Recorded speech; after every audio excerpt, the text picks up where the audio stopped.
Shalom, Akim. This is your brother Karath. I'm coming at you again with another one.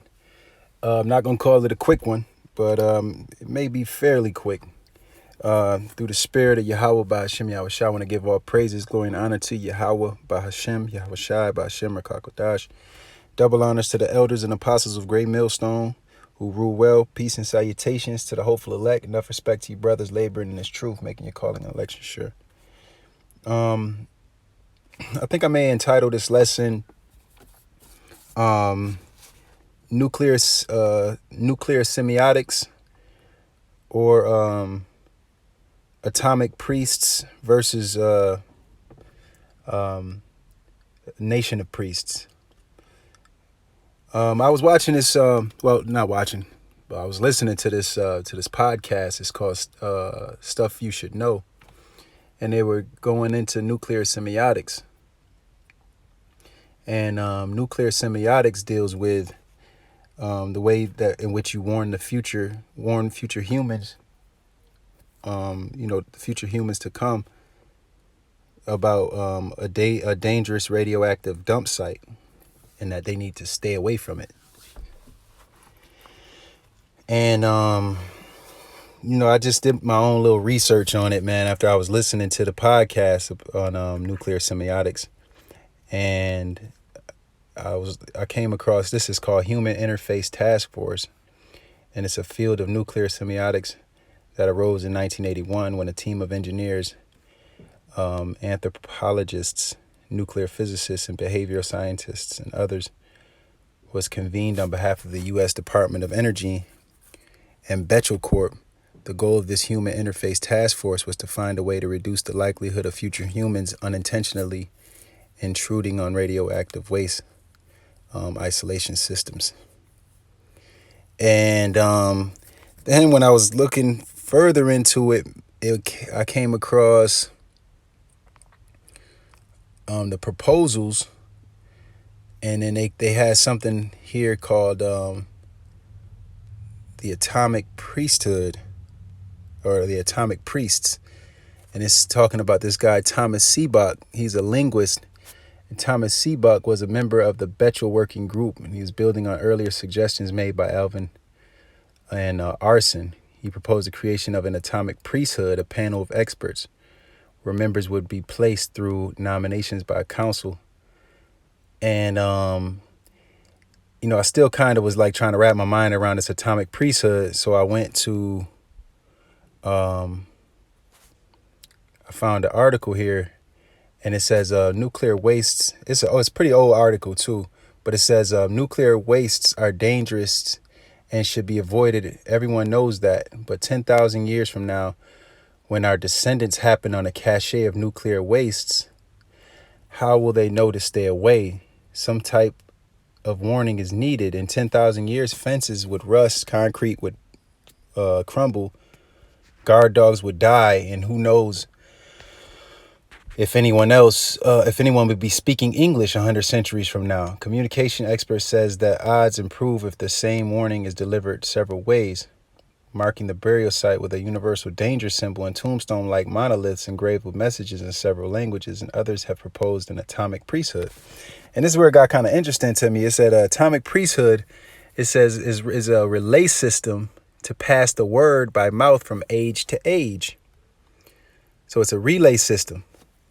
So they called it the atomic priesthood, which would be a relay system where they pass the word, pass the message on by word of mouth from age to age. And the atomic priesthood is merely a fancy term for self-perpetuating committee or task force. The worst way to do it is to entrust the government, said Thomas Seebach of Indiana University. It says the idea is that each generation should re-input the warning and relay it to the next, with the veiled threat that to ignore the mandate would be tantamount to inviting some sort of supernatural retribution. Seebach is a professional of semiotics, which studies the ways people communicate by word, symbol, and gesture. So that's why they call it nuclear semiotics, because it's the way in which you communicate by word, symbol, or gestures. And it says he figures that the priesthood which he admits he has been roundly criticized for, suggesting should be made up of contemporary shamans and druids such as semioticians, physicists, radiation experts, linguists, anthropologists, and psychologists. Hopefully they will have more success than ancient Egyptians who tried to thwart grave robbers by attaching curses to pharaoh's tombs. It says most of those alarms, unheeded by thieves who did not understand the words, were found in pyramids that had already been looted, plundered, and quarried. It says the responsibility for giving nuclear garbage a decent burial falls on the U.S. Department of Energy. The stuff must be isolated for 10,000 years before radioactivity decays to background levels. Some of the wastes will keep their potency for hundreds of thousands of years unless modern-day alchemists can convert the mountains of deadly trash into something tamer. It says the Department of Energy wants to encase tons of spent uranium, pellets, heavy metals, and other high-tech junk into glass-like state so it can mix easily with water and entomb it in catacombs burrowed from rock formation deep inside the earth. But basically, man, they would try to come up with something called an atomic priesthood that would relay messages about the danger of the radioactive dump site. But we know through the scriptures, man, this place is gonna be completely done away with anyway. So you're not passing any messages along, So this is just silliness, man. They're imagining a vain thing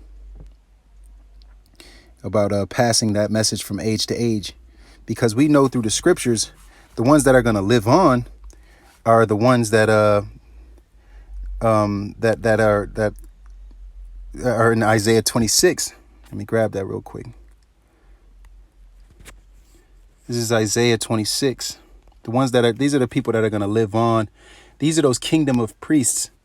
Matter of fact, let me grab that, man, because we are the real kingdom of priests. We're the royal priesthood. Let me grab that real quick. It says, but ye are a chosen generation, a royal priesthood, a holy nation, a peculiar people, that ye should show forth the praises of him who hath called you out of darkness into his marvelous light. So we are the real priests. They're talking about these atomic priests, but we're the real priests. We're the priesthood. We're a royal priesthood. So that's why I said I wanted to either call it atomic priest versus royal priesthood. But we're the real priesthood, man. So you don't need to worry about nuclear semiotics and warning people of future dangerous radioactive, because we're going to be the ones doing that. Because when this place is destroyed, I don't want to get ahead of myself, but let me make this point real quick. So we're the royal priesthood, okay, and these are the people that are going to survive. That royal priesthood, that elect royal priesthood, they're gonna survive this catastrophe that's coming here. Let me go here. This is Isaiah.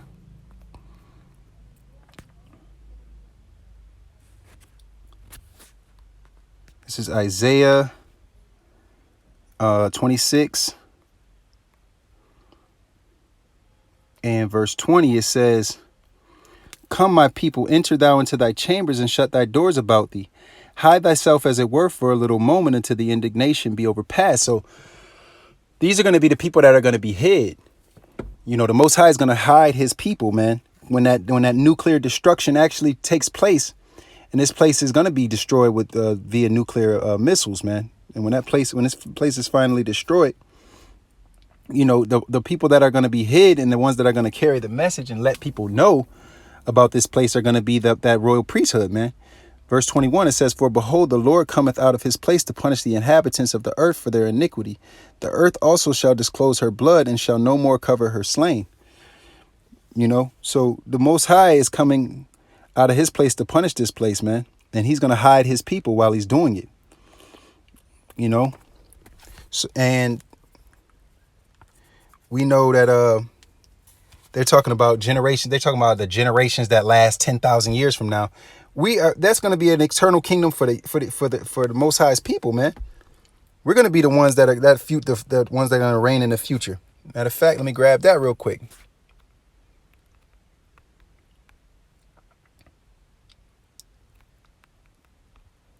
grab that real quick. This is Revelation 2:6. It says, "Blessed and holy is he that hath part in the first resurrection.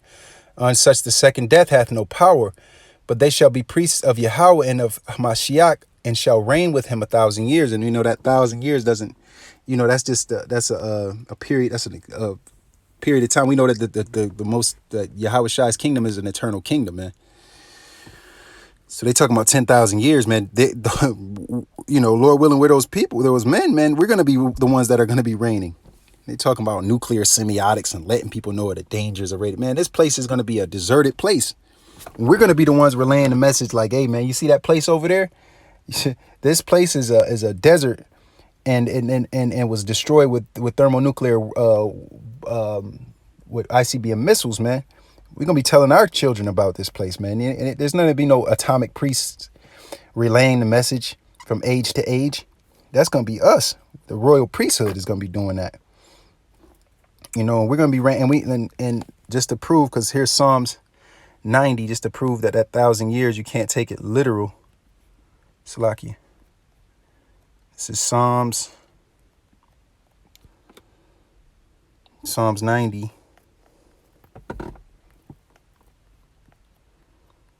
This is Psalms 90:4. It says, "For 1,000 years in thy sight are but as yesterday, when it is past, and as a watch in the night."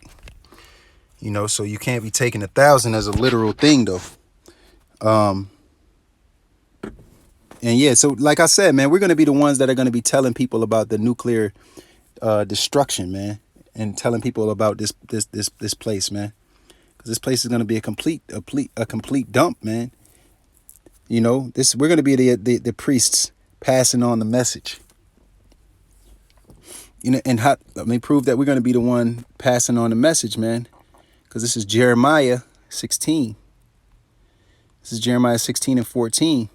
It says, "Therefore, behold, the days come, saith the Lord, that it shall no more be said, the Lord liveth that brought up the children of Israel out of the land of Egypt." So the people that are telling these stories, man, they're not going to be telling stories about what happened in back in the day, man. What happened with Egypt? We're going to be telling stories about what's going on now. So we're going to be those, they say the atomic priest that's passing on the messages, man. That's going to be us, man, the royal priesthood. We're going to be talking about the Lord, the Lord liveth that brought up the children of Israel. It's verse 15. It says, "But the Lord liveth that brought up the children of Israel from the land of the north, man, and from all lands whither he had driven them, and I will bring them again." So who's going to be telling these stories, man? It's going to be the Israelites. Israelites are going to be telling these stories. They're going to be breaking down these stories and stuff, man. The Lord liveth that brought the children out of the land of the north. We'll tell them stories, man, about this place being hit with ICBM missiles and how that it's not going to be inhabited anymore. And the reason it's not inhabited, that's going to be us telling those stories, Lord willing, we're those men, man. This is Jeremiah 50. This is Jeremiah 50 and 39. It says, "Therefore the wild beasts of the desert with the wild beasts of the island shall dwell there, and the owls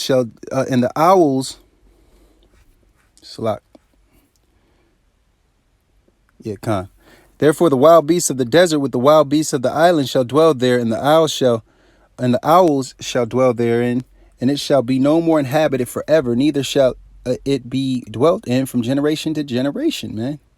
"As Yahweh overthrew Sodom and Gomorrah and the neighbor cities thereof, saith the Lord, so shall no man abide there, neither shall any son of man dwell therein." So ain't nobody gonna be living here, man. And it says a sword is upon the Chaldeans, man. If you go up, it's Jeremiah 50 and 35. It says the sword is upon the Chaldeans, man. That's the Edomite nation, man. And it says upon the inhabitants of Babylon. And this is the daughter of Babylon, man. This is it. So it's really talking about America. It says, "Upon her princes and upon her wise men, and the sword is upon the liars, and they shall dote in the sword." So it's basically it's definitely talking about America, man. This is America, Babylon the Great. This is Babylon the Great we're living in now. So this is going to be a place for desert creatures, man. Let me go here real quick. This is Isaiah. This is Isaiah 14. No, we're going to be telling stories about this place, man. We're going to be they call it atomic priests. We, the royal priesthood, going to be telling those stories about this place. Isaiah 14:4, letting our kids know about this terrible place.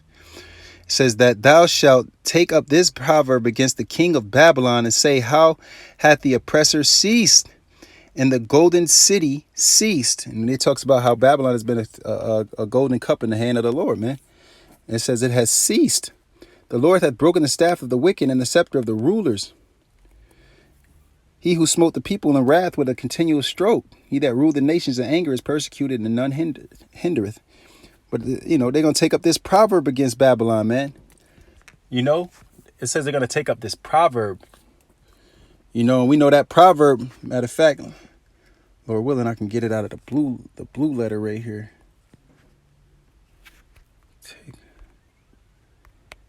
Let me grab that real quick because I want to get that word proverb. Let's get that word proverb real quick.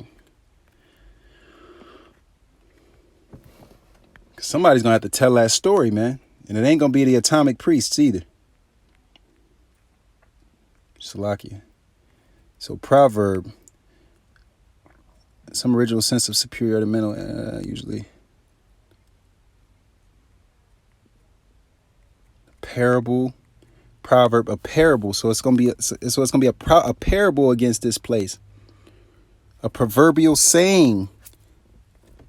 So it's going to be a saying against this place, man. They got to, like people say, how the saying go, man. It's going to be destroyed like America. Or, they're going to take up a saying. It's going to be, this place is going to be like like they're going to take up a parable against this place. And it's going to be, they're going to talk bad about this place, basically. And that's going to be the children of the Most High, man. Gonna take up a proverb against Babylon, man. This is Isaiah. Let me go here real quick. This is Isaiah Salakia. Isaiah 13 and 19. It says, in Babylon, the glory of kingdoms, the beauty of the Chaldeans' excellency shall be as when Yahweh overthrew Sodom and Gomorrah. And shall never be inhabited, neither shall it be dwelt in from generation to generation. Neither shall the Arabian pitch tent there, neither shall the shepherds make their fold there. It says, but wild beasts of the desert shall lie there, and their houses shall be full of doleful creatures, and owls shall dwell there, and satyrs shall dance there. And the wild beasts of the islands shall cry in their desolate houses, and dragons in their pleasant palaces. And her time is near to come, and her days shall not be prolonged. So this shall never be inhabited, man. And like they said, they're gonna take up a proverb against this place, and who gonna be speaking about this place? It's gonna be the ones that survived. The ones that are talking about the Lord liveth that brought the children out of the north. That's gonna be the real priests. The atomic priests, the real the priests that are going on giving, relaying this message, man, through generations. The people that went and slept, and then they're gonna have to come back through the loins of the elect men, and they're gonna be telling stories about this place, man. Let me go to Jeremiah real quick. This is Jeremiah 49.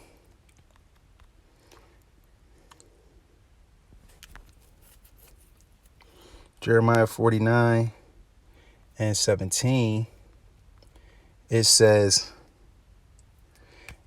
also, Edom shall be a desolation. Everyone that goeth by it shall be astonished and shall hiss at all the plagues thereof.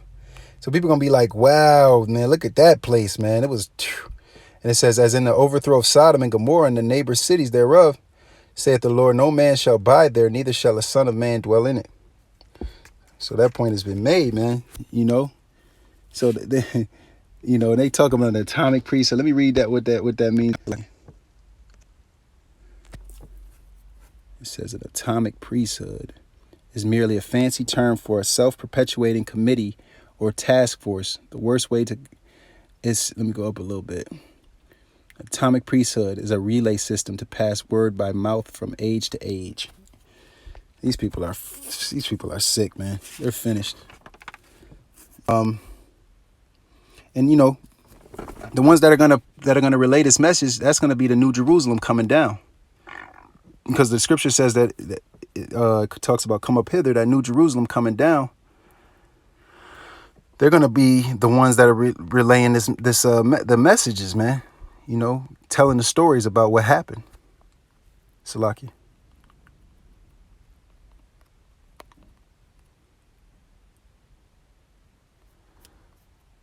This is Revelation 21:2. It says, "And I, John, saw the holy city, New Jerusalem, coming down from Yahweh out of heaven, prepared as a bride adorned for her husband." That's after the destruction had happened, man. New Jerusalem comes back down. And then, second Esdras, when it's all said and done, they talking about 10,000 years from now, man. Somebody's gonna have to tell the people, you're imagining a vain thing. This is second Esdras 6:9. "For Esau is the end of the world, and Jacob is the beginning of it that followeth." So Jacob is going to be the ones inhabiting they're going to be the ones that are going to be telling the stories, man. They're going to be relaying the messages and telling the stories. You ain't going to have to leave no dang on nuclear semiotics for us. We don't need that. We're going to be telling the stories about this place, man. Once this place is burned up, pursuant to Isaiah. Let me go here real quick. Isaiah, once this place is burned up with the intercontinental ballistic missiles, man, nuclear weapons, man. Once nuclear weapons destroys this place. Isaiah 5:9, "And mine ears, said the Lord of hosts." Salakia.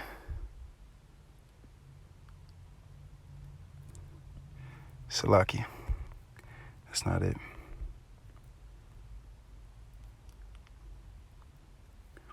It's Isaiah 9:5, Salaki. Isaiah 9:5 reads, "For every battle of the warrior is with confused noise and garments rolled in blood, but this shall be with burning and fuel of fire." That's right. This next thing is going to be with burning and fuel of fire. And so this uranium and plutonium that they're creating, this is what the Most High gave these devils that technology anyway, to create that stuff, to even bury it deep down in the ground and all of that, and they trying to do away with it with the residuals. This is Isaiah 54. Let me go here real quick. This is Isaiah 54:16. It's to prove that the Most High gave him that ability. This is, "Behold, I have created the smith that bloweth the coals in the fire, and that bringeth forth the instrument for his work. And I have created the waster to destroy." And the waster is those intercontinental ballistic missiles, those nuclear weapons, man. That uranium and that plutonium that they make, man, and they trying to bury, It says, "No weapon that is formed against thee shall prosper, and every tongue that shall rise against thee in judgment shall condemn." This is the heritage service of the Most High. But yeah, man, and those ICBM missiles, man, they're going to hit this place, man. So the only ones that are going to be left to tell a story when all smoke clears 10,000 years from now, relaying the messages, is going to be the Israelites, man. More specifically, the elect. This is Zechariah. Salaki. This is Zechariah 14:12. It reads, "And this shall be the plague wherewith the Lord will smite all the people that have fought against Jerusalem. Their flesh shall consume away while they stand upon their feet." And it says, "Their eyes shall consume away in their holes, and their tongue shall consume away in their mouth." And only a nuclear weapon can do that, man. That uranium, that plutonium, that stuff that the waster that the smith is making, pursuing Isaiah 54:16. But yeah, man. So I just came across this information with the podcast, the stuff you show podcast. We talk about nuclear semiotics, and again, that nuclear semiotics is something that they're trying to come up with to warn future humans to come about the dangers of radioactive dump sites and stuff. And we already went over the atomic priests. So it just Spirit jumped on me to make this video, man. Lord willing, it was edifying to those meant to receive it. Until next time, Shalom.